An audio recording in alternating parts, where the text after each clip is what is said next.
Hallelujah. Hallelujah.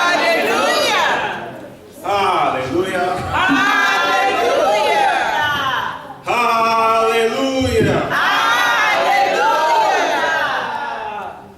I just want to say thank you to God for allowing me to be here today. 2018 was up and down year, but I'm glad that I'm still here in 2018, able to preach this sermon today. I just want to thank the shepherds and the elders for allowing me to preach today. I also want to shout out to my mom because she wasn't able to make it today, but I hope God continues to protect her.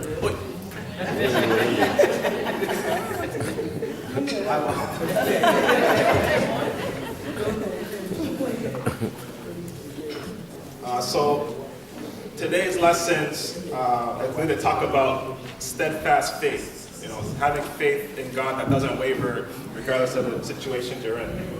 Sort of the way you have to live your life, and it's the backbone of anyone that's God-fearing, whatever religion you are. This is sort of the backbone of all religion, and especially the Christian. And human beings, we always have to balance two things. You have to balance the fear of God, but also the fear of human beings. That's the negative thing that we always balance. What I mean by that is the influence of human beings on our decisions. You know, we're afraid of things like criticism. We're afraid of being, you know, a mama's boy, or so to speak, or some sort of thing where you're afraid of what human beings are going to say about you. And even if it's a good thing, you know, let's say a human being, you know, influences you to go to church or to pray more often. It's good at the beginning, but you have to develop a fear of God and have that steadfast faith, because once you remove that individual, you're not going to have that. You're not going to have that backbone to continue to stick with praying, stick with praying, going to church. You're going to fall off. Sort of like a child riding a bike. You know, when you learn how to ride a bike, your parent holds on to the bike when they're riding it, and you have to learn how to pedal. You have to learn how to ride that bike while the parent is teaching you. Because once that parent lets go, that's when you know you can. That's when you can ride the bike. If you can't ride the bike, you're going to fall down. So before I go into the lesson, I want to ask a question, and I want you to think about this question. Don't misconstrue it. It's a simple question. I want you to think about it. If the shepherd of this church decided to leave and make his own church, and he's not saying that he wants you to go to his church, it's just he leaves and makes his own church, and it's across the street. Do you go to his church, or do you still go to this church? So I want you to think about that question. So would anyone be able to read for me for the first lesson, 1 Peter, verse 11. Dearly beloved, I beseech you, as stranger and pilgrim, abstain from fleshly lust, which war against the soul. Thank you. So what are these fleshly lusts? These are sort of the things that your physical body wants, the things that you desire, but it's not necessarily a good thing. So when you have steadfast faith, that's one of the ways you can overcome those desires. Some be able to read for me Psalm 1.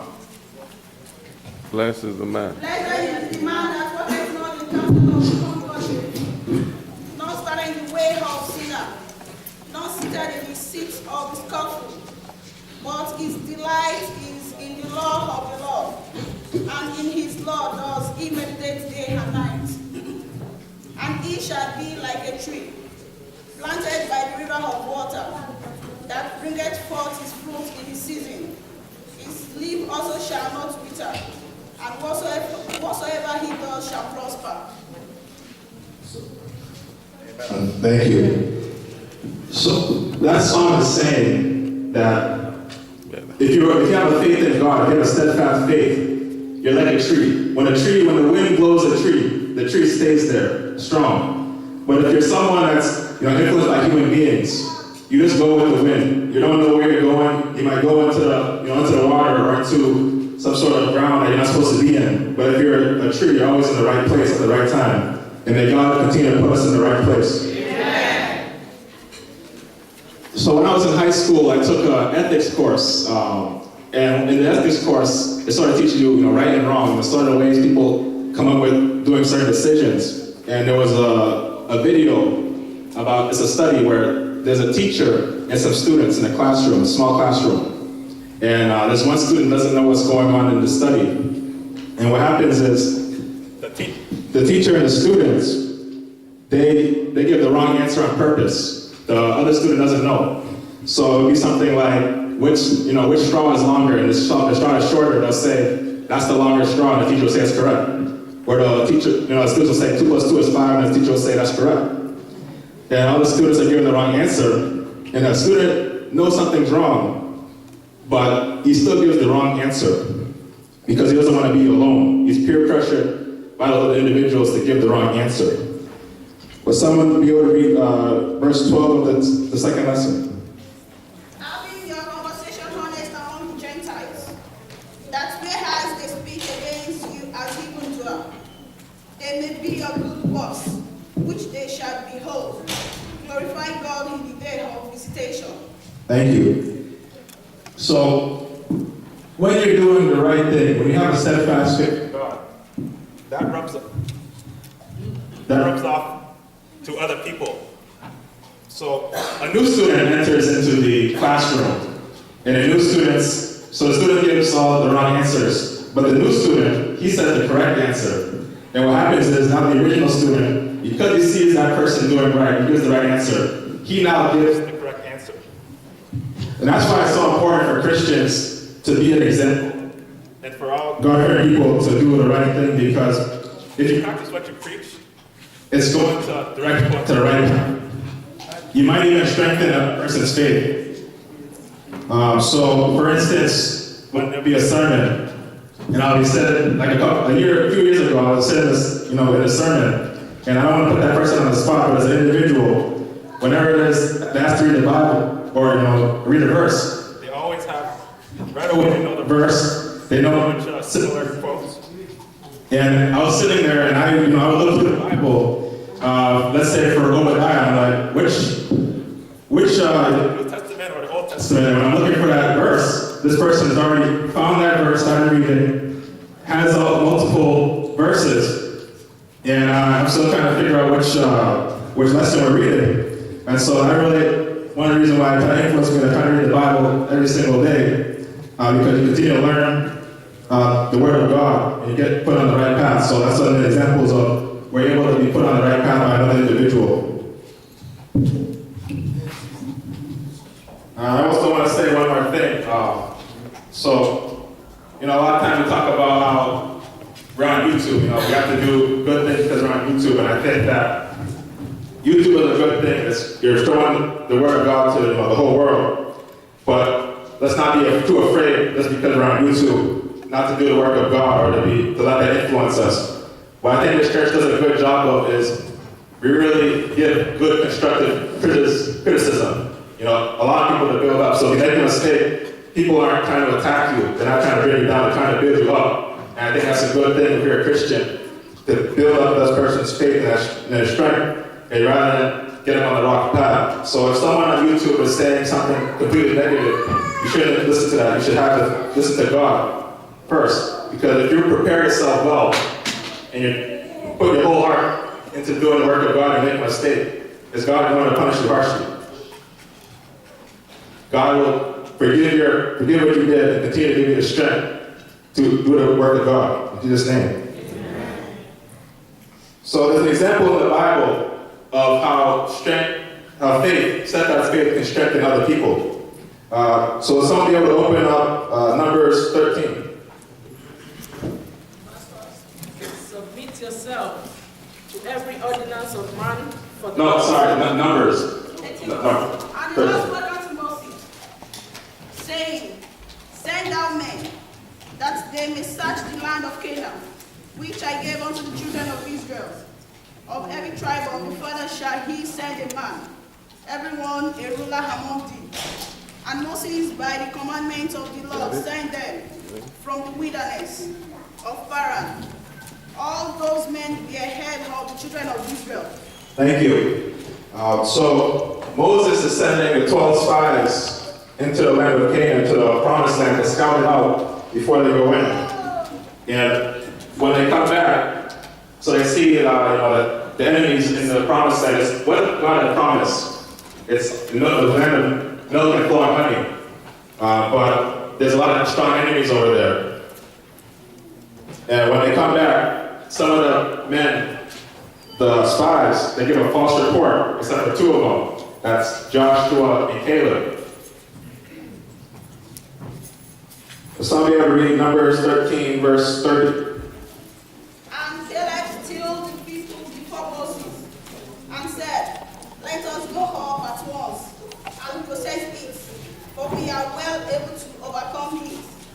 But the man that went up with him said, "We be not able to go up again, the people, for they are stronger than we." And they brought up an evil report of the land, which they had searched unto the children of Israel, saying, "The land through which we have gone to search it is a land that eateth all the inhabitants thereof, and all the people that we saw in it are men of a great stature." Thank you. So they give a false report, and as a result, the people of Israel at the time, they don't have that same faith in God. They don't have the steadfast faith of Caleb. That's what he's known for, having a steadfast faith in God. And what happens is, those people, they question God. They want to attack Moses and Aaron. They're saying, how could God fail us? How could God bring us out of the land of Egypt just to have us killed? Somebody will read chapter 14, verse 4. And they said one to another, "Let us make a captain, and let us return into Egypt." Then Moses and Aaron fell on their face before all the assembly of the congregation of the children of Israel. And Joshua the son of Nun, and Caleb the son of Jephthah, which were of them that sacked the land, rent their clothes. And they speak unto the company of the children of Israel, saying, "The land which we passed through to search it is exceedingly good land. If the Lord delight in us, then he will bring us into the land, and give it us a land which floweth with milk and honey. Only rebel not ye against the Lord, neither fear ye the people of the land, for they have bread for us. The defense is departed from them, and the Lord is with us. Fear them not." Thank you. So Caleb and Joshua now. So Caleb at the beginning, he stills the people. He's trying to get those people to have faith in God, that if you believe in God, he's going to overcome any obstacles in your path. And now, with it, together is Joshua.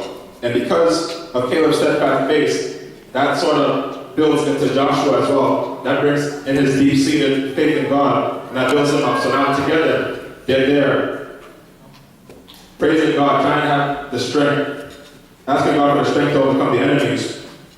Whereas the other people, because of the false report, that fed into the negative thoughts in those people's mind. That's why it's so important to have faith in God, because if you have faith in God, the seasoned people that have faith as well, they might not be fully formed, but if you continue to show faith in God, that will spread to other people, and now you have another person that's saved.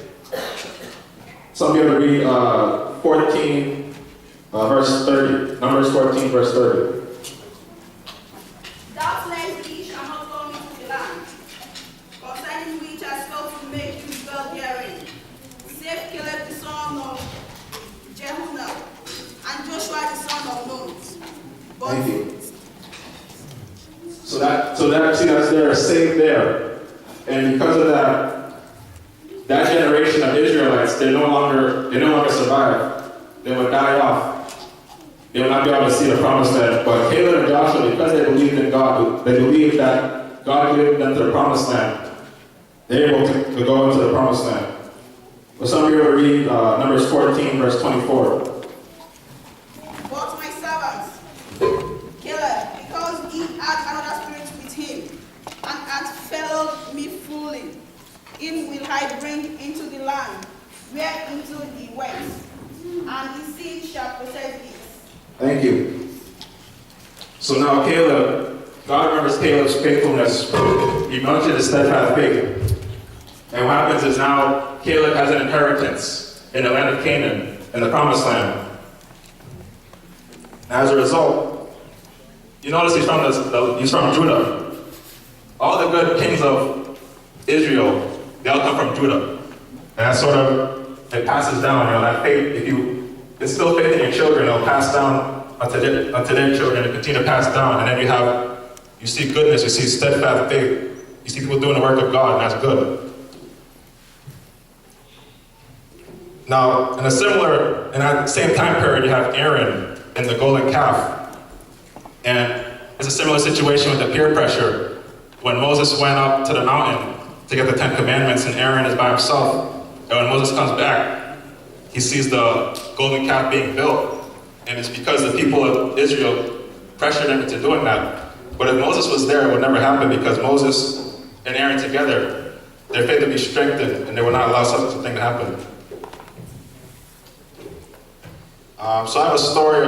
So it's very easy to let people take you off course. That's why it's important to be very faithful. I remember when I went to this place called Kindercare. My mom used to work there, and I used to play an instrument called the flute. And I used to like playing it until I had one teacher that I didn't like their method, and I sort of lost enjoyment of playing that instrument. So what happened was there was someone in one of the back rooms that would listen to me playing the instrument, practicing. And when I stopped playing, she came out. I never met her before. She came out and she said, I really miss when you played the flute. I enjoyed playing that. And she was sort of in a back room by herself, I think. I'm not sure what she did exactly, but I'm assuming she's in the office. She's probably doing basic paperwork, and that sort of instrument being played, I brought joy to her. So I basically took away that joy she had because I allowed someone else to take that away from me. So that's why it's so important. If you have steadfast faith, don't allow anyone to take away your joy. So that way you continue to bring joy to other people. Now let's go into the first lesson. So Caleb. Oh, sorry. So in the first lesson, Abraham. So he has done good by God. He's always done right, and God blesses him with a covenant, just like Caleb got a covenant by getting the inheritance in the promised land. Abraham has done right, and he's got an inheritance. He's going to be the father of nations. He used to be Abraham, now he's going to be Abraham, father of nations. And the first lesson is really talking about God going to fulfill the promise that he made, that he's going to bestow upon him a child with his wife Sarah. And even though at the time they don't really believe it, it will come to pass. Abraham is sort of like in sports. You have people that are talented. You have people that are really good at their sport, and they have people that have certain traits. And Abraham has this certain trait. God's not looking for people that are super talented. He can give anyone power to do any task. What he's looking for is people that have steadfast faith in God. And that's what Abraham had. That's why he chose Abraham, because Abraham always did what was right, regardless of the situation. And as long as Abraham kept his covenant, God gave the covenant to him. And may God continue to give a covenant unto us in Jesus' name. Amen. And God ends up rewarding Abraham with Isaac, the firstborn son, with Sarah. And because of his steadfast faith in God, continue to do God's work. Not only is he a father of nations, but Isaac continued to be blessed, and now he has a child, and he ends up having Jacob, and Jacob becomes Israel. And that's where we see the chosen people, the people of Israel. Let's go back into the second lesson. So, once you have a covenant with God, or if you're a Christian, whatever religion you are, your work is not over. Some of you are to read the second lesson, verse 13. Submit yourself to every ordinance of men, for the Lord's sake, whether it be to the king as supreme, or unto governors, as unto them that are sent by him, for the punishment of evildoer, as for the praise of them that do well.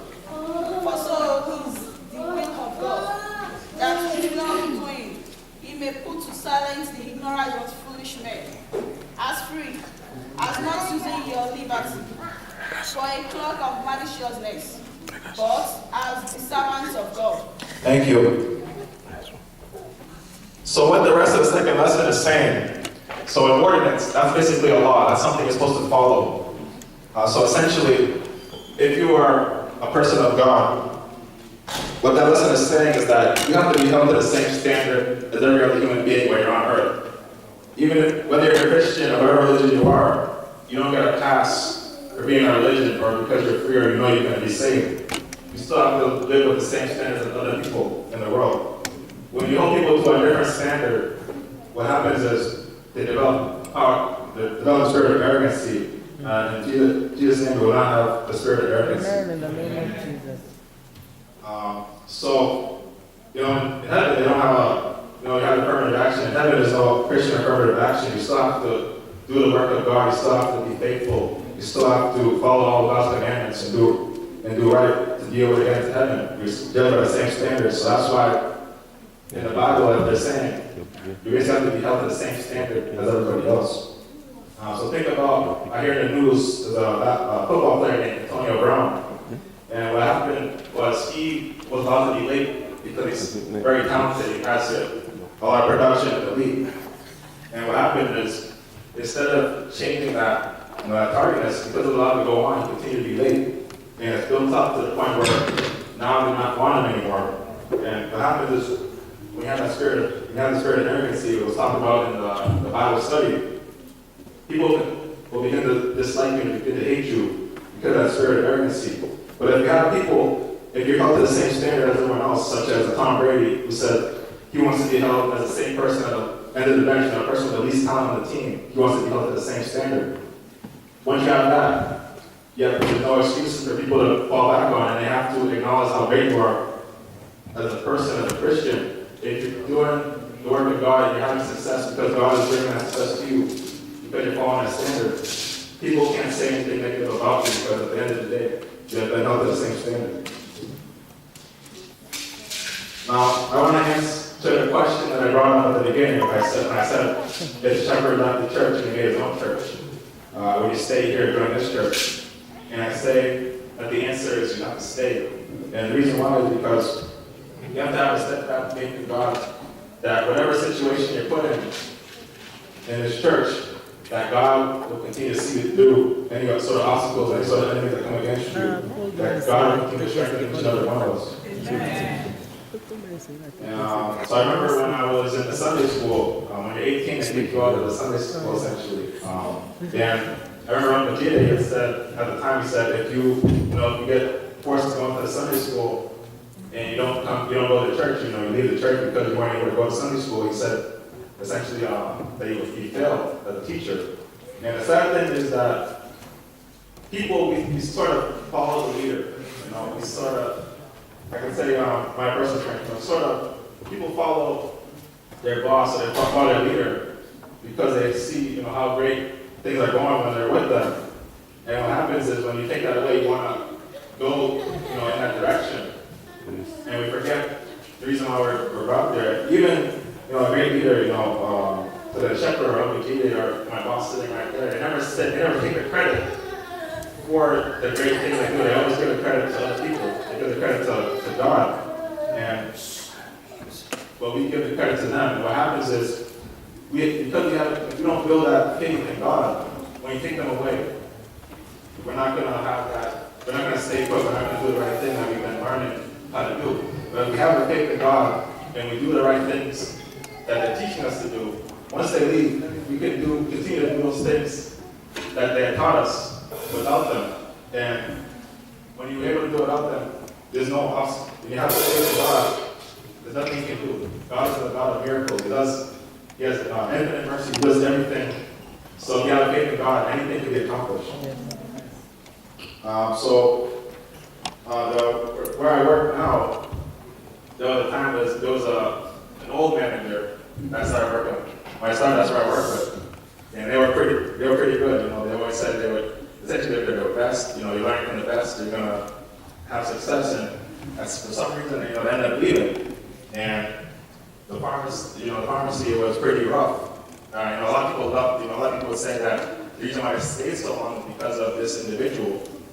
And I was sitting around, and that person said to me, they said before they left, they essentially said, once you have a car, you should come work with me, in such and such place.